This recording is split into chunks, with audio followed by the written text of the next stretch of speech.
Champions trophy स्पर्धेमध्ये सेमीफायनलच्या भारत विरुद्धच्या लढतीमध्ये पराभवाचे पडसाद आता उमटतायत। भारत विरुद्धच्या दारुण पराभवानंतर स्टीव्हन स्मिथची एकदिवसीय क्रिकेटमधून निवृत्तीची घोषणा पाहायला मिळते। यामुळे स्मिथ आता 2027 मध्ये होणाऱ्या एकदिवसीय विश्वचषकाला मुकणार आहे।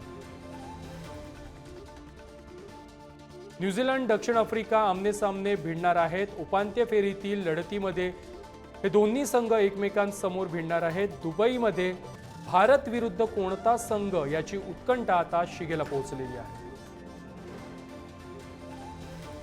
भारताच्या विजयाचा सर्वात मोठा धक्का पाकिस्तानला बसलेला आहे। भारत फायनलमध्ये पोहोचल्यानं सामना पाकिस्तानमध्ये होणार नाहीये, दुबईला होणार आहे। त्यामुळे पाकिस्तान क्रिकेट बोर्डाचे 128 कोटींचं नुकसान झालं।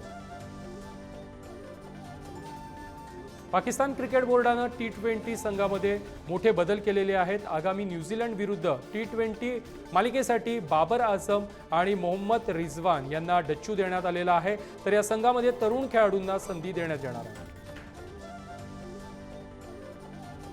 ऑस्ट्रेलिया विरुद्धच्या उपांत्य सामन्यामध्ये विराट कोहलीनं 84 धावांची खेळी करत सचिन तेंडुलकरचा आणखी एक विक्रम हा मोडलेला आहे। कोहलीनं संयमी अर्धशतक झळकावत सर्वाधिक 24 अर्धशतकं करण्याचा विक्रम केलेला आहे। यापूर्वी 23 अर्धशतकांसह सचिन तेंडुलकर अव्वल स्थानी होता।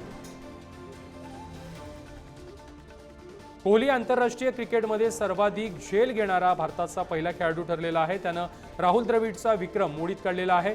जडेजाच्या चेंडूवरती जोशचा त्यानं झेल घेतलेला आहे। टीम इंडियाच्या स्टार फलंदाजांनी आंतरराष्ट्रीय क्रिकेटमध्ये आतापर्यंत 336 झेल घेतलेले आहेत। भारतीय क्रिकेट संघाचा कर्णधार रोहित शर्मानं नवा विक्रम केलेला आहे। आयसीसीच्या सर्व 4 स्पर्धांच्या अंतिम फेरीमध्ये पोहोचणारा रोहित शर्मा हा जगातील पहिला कर्णधार ठरलेला आहे।